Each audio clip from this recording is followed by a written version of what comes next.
చాలా సింపుల్గా beautiful crochet ఫ్లవర్ని తయారు చేసుకోవడము ఎలానో ఈ వీడియోలో మనం చూసేద్దాం రండి.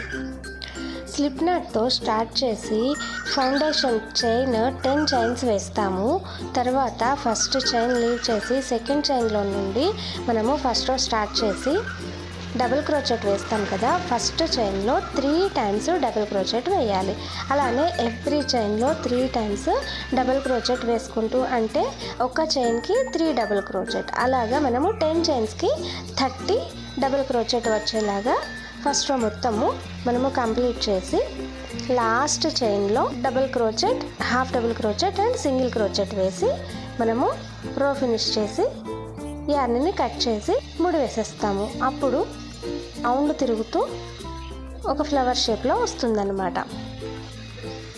దీనికి ఒక 2 లీవ్స్ కూడా స్టిచ్ చేసి జాయింట్ చేసి దీన్ని మనము ఒక రబ్బర్ బ్యాండ్కి కుట్టుకోవచ్చు, లేదు అంటే ఒక క్లిప్కి గమ్తో స్టిక్ కూడా చేసుకోవచ్చు.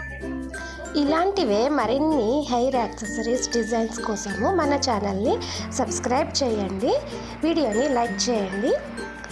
Follow for regular updates, tips and tricks in crochet. Thank you for watching.